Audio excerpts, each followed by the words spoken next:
ಎಲ್ಲರಿಗೂ ನಮಸ್ಕಾರಗಳು. ನಾನು ನಿಮ್ಮ ಗೌತಮ್ ಪಡ್ಸಲ್ಗಿ. ನಮ್ಮೂರು ಬಾಗಲಕೋಟೆ ಜಿಲ್ಲೆಯ ಮುಧೋಳ ತಾಲೂಕಿನ ಲೋಕಾಪುರ ಅಂತೇಳಿ ಒಂದು ಹಳ್ಳಿ. ಇಂದು ನನ್ನ ಮೊದಲ ಪ್ರಯತ್ನ. ಆ ಪ್ರಯತ್ನ ಏನಂದ್ರೆ, ಈ ಒಂದು ಯೂಟ್ಯೂಬ್ ಚಾನಲ್ದಿಂದ ನಮ್ಮ ಸನಾತನ ಧರ್ಮದ ಒಂದು ಆಚರಣೆ ಆಗಿರ್ಬೋದು, ಮಹಾಭಾರತ, ರಾಮಾಯಣ ಕಥೆಗಳು ಮುಂತಾದವುಗಳು ಪೌರಾಣಿಕ ಕಥೆಗಳು ಅದಾವು. ಅವೆಲ್ಲವೂ ಕೂಡ ಒಂದು ಕಥೆಗಳಾಗಿ ಅಷ್ಟೇ ಹೋಗಿಲ್ಲ, ನಮ್ಮ ದಿನನಿತ್ಯದ ಮಾರ್ಗಸೂಚಕಗಳಾಗ್ಯಾವು. ಅವು ನಮ್ಮ ಜೀವನದೊಳಗೆ ನಾವು ಹೆಂಗೆ ಬದುಕಬೇಕು ಅನ್ನೋದು ನಿದರ್ಶನಗಳನ್ನು ಕೊಟ್ಟರೂ ಸಹಿತ ನಾವು ಮತ್ತೆ ಮತ್ತೆ ಹೆಜ್ಜೆಗಳನ್ನು ತಪ್ಪು ಮಾಡ್ತಾನೇ ಇರ್ತೀವಿ. ಅವನ್ನು ನಾವು ನಮ್ಮ ಜೀವನದೊಳಗೆ ಅಳವಡಿಕೆ ಮಾಡ್ಕೊಂಡ್ವಿ ಅಂದ್ರೆ ಅದು ನಮ್ಮ ಜೀವನದೊಳಗೆ ಒಂದು ಮಾರ್ಗಸೂಚಿ ಆಕೈತಿ ಮತ್ತು ನಮ್ಮ ಜೀವನವನ್ನು ಉಲ್ಲಾಸಮಯವಾಗಿ ಮಾಡ್ತೈತಿ. ನಾವು ಇವತ್ತು ನ್ಯೂಸ್ ಚಾನಲ್ದಾಗೆಲ್ಲ ನೋಡ್ತಿರ್ತೀವಿ, ಏನೋ ಎಕ್ಸಾಮ್ ಫೇಲ್ ಆಗಿರ್ತಾನು, ಎಕ್ಸಾಮ್ ಫೇಲ್ ಆದ ಕಾರಣಕ್ಕಾಗಿ ಮನ್ಯಾಗ ಹೇಳೋದು ಅಂಜಿ ಮನ್ಯಾಗ ಏನೋ ಅಂತಾರ ಅನ್ನೋ ಕಾರಣಕ್ಕಾಗಿ ಸೂಸೈಡ್ ಮಾಡ್ಕೋತಾರೆ. ಇಷ್ಟಿಷ್ಟು ಸಣ್ಣ ಸಣ್ಣ ಮಕ್ಕಳ ಸೂಸೈಡ್ ಮಾಡ್ಕೋತಾರೆ. ಅವ್ರು ಯಾಕೆ ಒಂದು ತಪ್ಪು ಹೆಜ್ಜೆ ಇಡ್ತಾರಂದ್ರೆ, ಅವರಿಗೆ ಒಂದು ಸರಿಯಾದ ಮಾರ್ಗದರ್ಶನ ಚಿಕ್ಕ ವಯಸ್ಸಿನಿಂದ ಸಿಕ್ಕಿರುವುದಿಲ್ಲ. ಅವ್ರ ಮನಸ್ಸು ಅಷ್ಟೊಂದು ಸದೃಢವಾಗಿ ಇರುವುದಿಲ್ಲ. ಯಾಕೆ ಈ ರೀತಿಯಾಗಿ ಆಕೈತಿ? ರಾಮಾಯಣದೊಳಗೆ ರಾಮನಿಗೆ ಬರಲಿಲ್ಲೇನೋ ಕಷ್ಟ, ಮಹಾಭಾರತದಲ್ಲಿ ಕೃಷ್ಣನಿಗೆ ಬರಲಿಲ್ಲೇನೋ. ಯಾರ್ಯಾರು ಮಹಾತ್ಮರಂತೇಳಿ ಆಗಿ ಹೋಗ್ಯಾರ ನೋಡು, ಅವ್ರಿಗೆಲ್ಲರಿಗೂ ಕೂಡ, ರಾಮಕೃಷ್ಣ ಪರಮಹಂಸರಿಗೂ ಕೂಡ ಕ್ಯಾನ್ಸರ್ ಇತ್ತು. ಕಾಳಿಕಾದೇವಿಯ ಪೂಜೆಯನ್ನ ಮಾಡ್ತಿದ್ರು ಅವರು. ಆ ಕಾಳಿಕಾದೇವಿಗೆ ಆ ಒಂದು ರೋಗ ನಿವಾರಣೆ ಮಾಡುವಂತ ಶಕ್ತಿ ಇತ್ತು. ಆದ್ರೂ ಅವರು ತನ್ನ ರೋಗವನ್ನು ಅವಳ ಹತ್ರ ಕೇಳೋದಕ್ಕೆ ಹೋಗ್ಲಿಲ್ಲ ಅವರು. ಯಾಕಂದ್ರೆ ಅವ್ರಿಗೆ ಗೊತ್ತಿತ್ತು, ಈ ಶರೀರ ಅಂತಕ್ಕಂಥದ್ದು ಒಂದು ದಿನ ಸಾಯಲೇಬೇಕು. ಈ ಸಣ್ಣ ವಿಷಯವನ್ನ ದೇವಿ ಹತ್ರ ನಾನು ಕೇಳಿದ್ರೆ ಅವರು ನಿವಾರಣೆ ಮಾಡುವಂತ ಶಕ್ತಿ ಹೊಂದಿದ್ದಾಳೆ.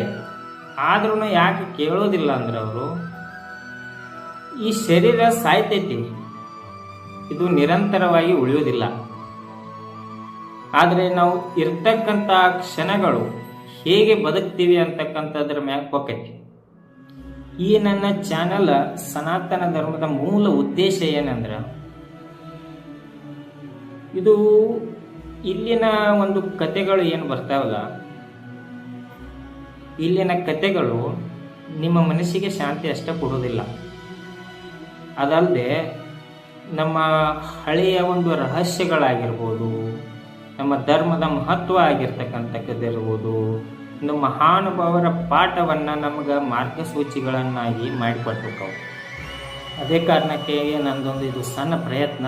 ಇದನ್ನು ನೀವು ಜೀವನದೊಳಗೆ ಅಳವಡಿಕೆ ಮಾಡಿಕೊಂಡಾಗ ಈ ಜೀವನದಲ್ಲಿ ಎಂಥದೇ ಕಷ್ಟಗಳು ಬಂದರೂ ಫೇಸ್ ಮಾಡುವಂಥ ಒಂದು ಸಾಮರ್ಥ್ಯ ನಮಗೂ ನಿಮಗೂ ಬರ್ತೈತಿ.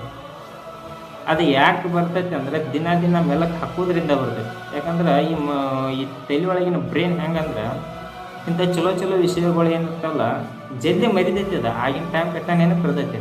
ಆದರೆ ಏನೈತಿ, ದಿನ ಪೂರ್ತಿ ನಾವು ಮೆಲಕ್ಕೆ ಹಾಕೋದ್ರಿಂದ ನಾವು ಎಂಥದೇ ಕಷ್ಟಗಳನ್ನು ಪಾರು ಮಾಡುವಂಥ ಶಕ್ತಿ ನಮ್ಮ ಮನಸ್ಸಿಗೆ ಈ ಮಾರ್ಗದರ್ಶನದಿಂದ ನಮಗೆ ಮಾರ್ಗದರ್ಶನ ಉಂಟಾಗಲಿ. ಬರೀ ಇವತ್ತಿನ ವಿಷಯದ ಬಗ್ಗೆ ಮಾತಾಡೋಣಂತ. ಸ್ನೇಹಿತರೆ, ನಾನು ಇವತ್ತಿನಿಂದ ಭಗವದ್ಗೀತೆಯ ಒಟ್ಟು ಶ್ಲೋಕಗಳನ್ನು ವಿವರಣೆ ಸಹಿತ ಹೇಳೋದಕ್ಕೆ ನನ್ನ ಒಂದು ಚಿಕ್ಕ ಪ್ರಯತ್ನವನ್ನು ಮಾಡ್ತೀನಿ. ಇದರಿಂದ ನಾನು ಕಲಿಯೋದು ತುಂಬ ಐತಿ, ನೀವು ಕಲಿಯೋದು ತುಂಬ ಐತಿ. ಆ ಕಾರಣಕ್ಕಾಗಿ ಈ ಒಂದು ಚಿಕ್ಕ ಪ್ರಯತ್ನವನ್ನು ಮಾಡತ್ತೇನೆ. ಬರೀ ಈಗ ವಿಡಿಯೋದಾಗ ಮುಂದುವರಿನು.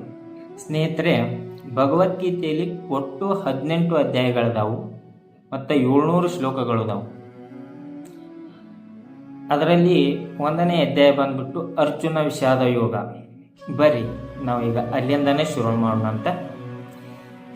ಈ ಅರ್ಜುನ ವಿಷಾದ ಯೋಗದೊಳಗಿನ ಮೊದಲನೆಯ ಶ್ಲೋಕ ಬಂದ್ಬಿಟ್ಟು ಧೃತರಾಷ್ಟ್ರ ಅಂದ್ರೆ ದುರ್ಯೋಧನನ ಅಪ್ಪ ಧೃತರಾಷ್ಟ್ರ, ಅವನು ಕುರುಡಾಗಿರ್ತಾನೆ.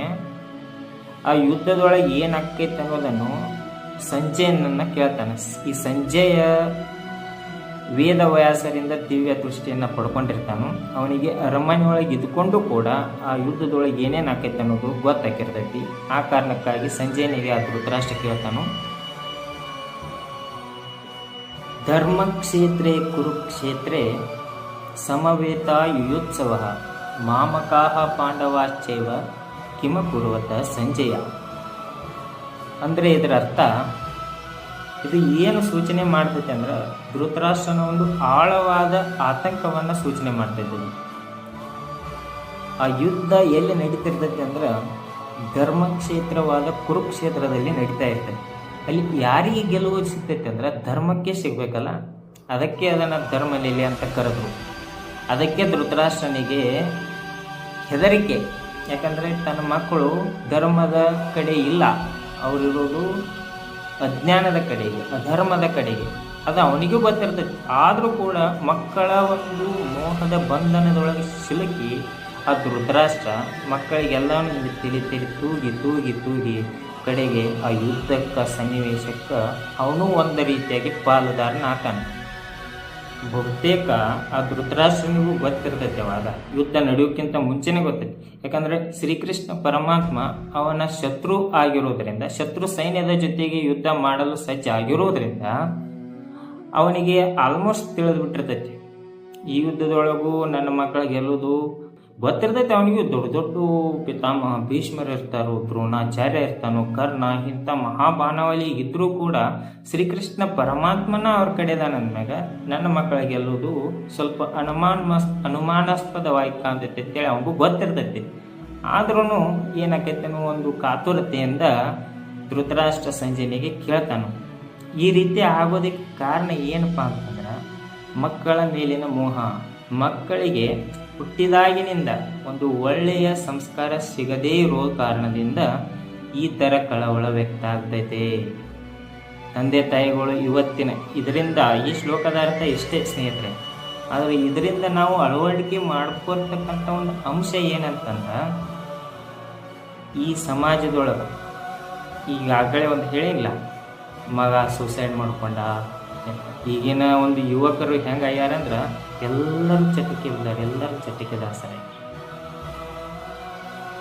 ಯಾಕೆ ಈ ಥರ ಆಗೋದಕ್ಕೆ ಕಾರಣ ಆದರೂ ಏನು ಬೇಕಲ್ಲ? ಇದಕ್ಕೆ ಕಾರಣ ಮಕ್ಕಳಿಗೆ ಒಳ್ಳೆಯ ಸಂಸ್ಕಾರ ಸಿಗದೇ ಇರುವುದೇ ಕಾರಣ. ತಪ್ಪ್ಯಾರ್ದಂಗಾದ್ರ ಮೊದಲನೆಯ ತಪ್ಪು ತಂದೆ ತಾಯಿಗಳದೇ ಆಗಿರ್ತದೆ. ಮಕ್ಕಳು ಬಯಸಿದ್ದನ್ನು, ಕೇಳಿದ್ದನ್ನು ಕೇಳಿದಾಗ ಕೊಟ್ಟು ಸಲಿಗೆ ಕೊಟ್ಟು ಆ ಸಣ್ಣ ಸಸಿ ಇದ್ದಿದ್ದು ಹೆಮ್ಮವರು ಆದಾಗ ಅದು ಬ್ಯಾಡಪ್ಪ ಅಂದ್ರೂ ಮಕ್ಕಳು ಕೇಳೋದಿಲ್ಲ.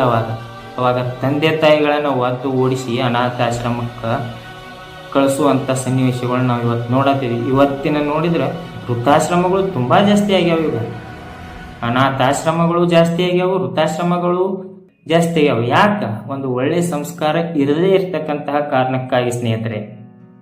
ಆ ಕಾರಣಕ್ಕಾಗಿ ನಾವು ಈ ಒಂದು ಶ್ಲೋಕದಿಂದ ತಿಳ್ಕೊತಕ್ಕಂಥ ಒಂದು ವಿಷಯ ಏನಂದ್ರ, ಒಂದು ಒಳ್ಳೆಯ ಸಂಸ್ಕಾರ ಕೊಟ್ಟು ನಮ್ಮ ಮಕ್ಕಳನ್ನ ನಾವು ಬೆಳೆಸ್ತಾ ಹೋದ್ರ ಅವರಿಗೆ ತಪ್ಪು ಯಾವುದು ಸರಿ ಯಾವುದು ಅವ್ರು ಕೇಳಿದ್ದು ಕೊಡ್ರಿ, ತಪ್ಪಂತೇನಲ್ಲ. ಆದ್ರೆ ಅವು ಕೇಳಿದ್ದನ್ನೆಲ್ಲ ಕೊಡ್ಸ್ಕೊತ ಹೊಂಟ್ರೆ ಅಂದ್ರೆ ಏನೈತಿ, ಅವರು ತಪ್ಪ ದಾರಿ ಒಳಗೆ ಹೋಗ್ತಾರು. ನಮ್ಮ ಅಪ್ಪನ ಹೇಳಿದ್ಕೆಲ್ಲ ಸಹಿ ಅಂತಂತೇಳಿ ನಿಮಗೆ ತಂದೆ ತಾಯಿಗಳಿಗೆ ಹೇಳ್ದೇನೆ ತಮ್ಗೆ ಇಷ್ಟ ಬಂದದ್ದನ್ನು ಮಾಡೋದಕ್ಕೆ ಅವರು ಮುಂದಾಕಾರು. ಆ ಕಾರಣಕ್ಕಾಗಿ ನಾವು ಸಮಾಜದೊಳಗೆ ಈ ಒಂದು ಶ್ಲೋಕದಿಂದ ಕಲಿಬೇಕಾಕೈತಿ. ನಮ್ಮ ಮಕ್ಕಳನ್ನು ಸುರಕ್ಷಿತವಾಗಿ ಇಟ್ಕೋಬೇಕಾಕೈತಿ. ಯಾಕಂದ್ರೆ ಇವತ್ತಿನ ಮಕ್ಕಳ ನಾಳಿನ ಪ್ರಜೆಗಳು ಅನ್ನೋದು ಅಷ್ಟೇ ಸತ್ಯ. ಆ ಕಾರಣಕ್ಕಾಗಿ ಇವತ್ತಿನ ಒಂದು ಈ ಶ್ಲೋಕದ ಅರ್ಥ ಇದಾಗಿರ್ತೈತಿ. ಮತ್ತೆ ನಾಳೆ ಇನ್ನೊಂದು ಶ್ಲೋಕದೊಂದಿಗೆ ಬರ್ತೀನಿ. ನಮಸ್ಕಾರ.